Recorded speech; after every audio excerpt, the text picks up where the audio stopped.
Hey guys, Wilbero here, and welcome to episode 3 of A Look into the Arsenal. Today, we'll be checking out a mod that I did yesterday. My Mega Magnus MagFed mod.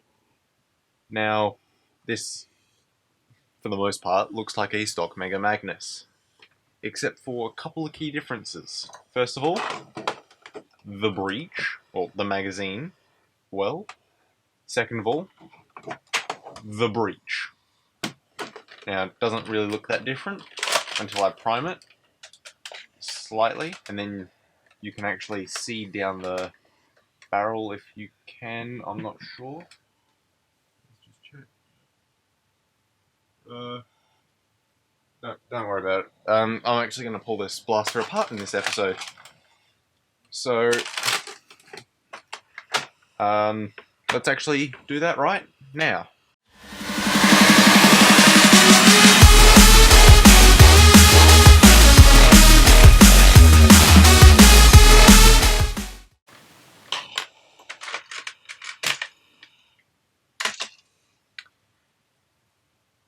And this is the internals.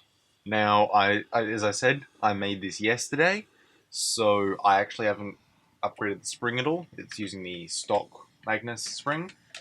I am planning on getting a better spring from either NS Strike Lightake or a friend potentially has a spring that might fit. But there are a lot of modifications to this.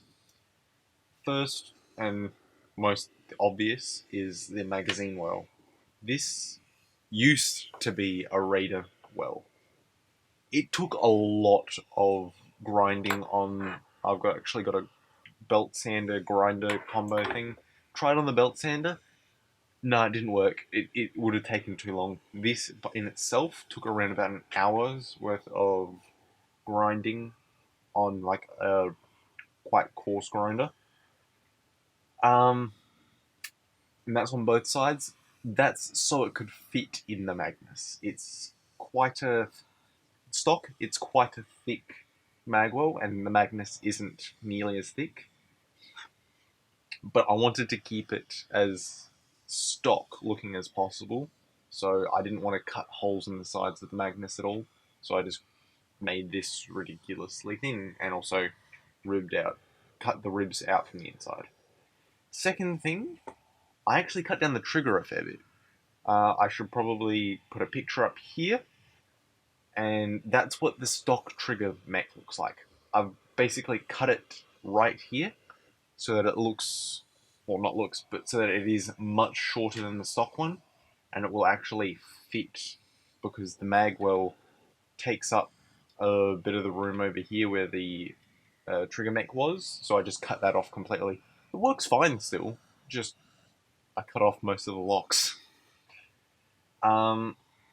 And probably the third and objectively the most time-consuming piece was the breech. I don't really want to take it out, but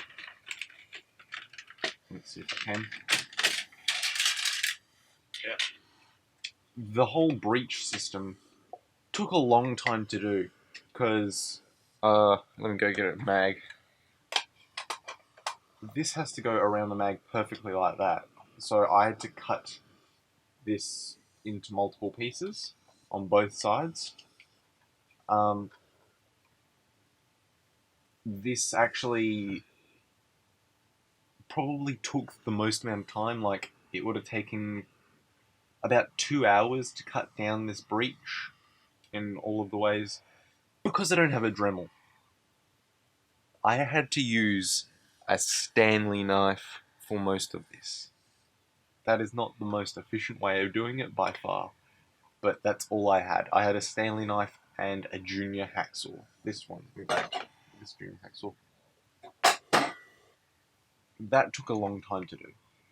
Altogether, this blaster probably took about 4 or 5 hours to do on and off, because whilst I was doing that sort of stuff, I was watching anime. But this surprisingly worked on my first attempt. Now, it actually works rather well. The only, as what I would call, problem with it is that it jams a lot. Now, there is an easy way of fixing that, which is to actually make this a brass breech.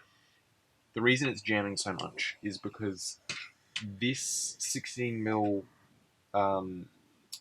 basically the barrel material, is too tight fitting, and it is pushing up against this dart gate. Oh, this is all removable, by the way, except for the magazine well. I actually glued that in with hot glue, then epoxy. So it's not coming out, but yeah. It's actually pushing up against the dart gate and kind of squishing the dart. So if I've got a dart around here somewhere, I've got a... It's kind of pushing on both sides, and instead of it going into the bolt or into the barrel, it's kind of squishing it up and folding the dart and not actually pushing it into the breech. So if I put 9/16 here, 17/32 in the barrel, it should, because 9/16 is much looser than 16mm, it should actually work much better. For now, that's pretty much it. I'm probably going to release a version 2 of this. Oh, also, magazines. This works with half darts as well as full darts, so I actually kind of like the look of this with 6 mags, to be honest, because it looks quite nice. So I'm just gonna do a quick mock-up of what it would look like. So that's around about kind of what it looks like with a 6 mag in there. It actually looks quite nice. I also, if I'm wanting a bit higher capacity, I also like the look of the 18 drum. It looks quite nice.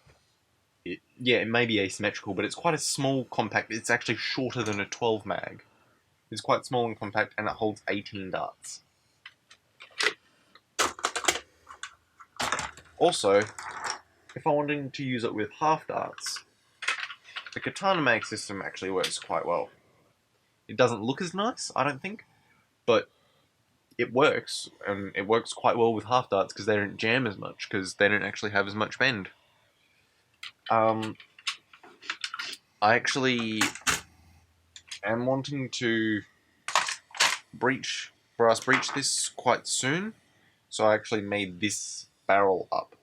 It's 20mm with a 20mm coupler right here. This is all Australian electrical PVC. And with about 1.5 wraps of E-tape on the coupler, it fits on the Magnus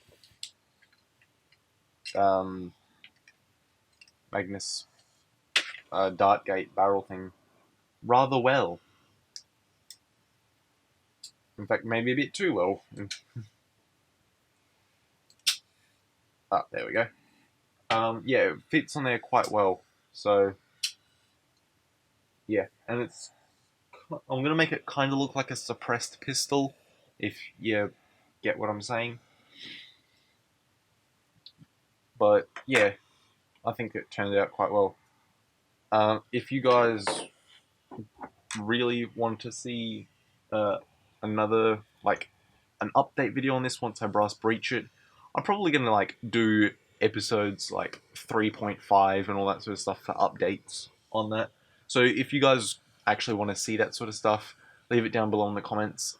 I actually have upgraded my sledge fire since episode 1, so I could actually do episode 1.5, because I actually did make the homemade scar barrel that I said I would make.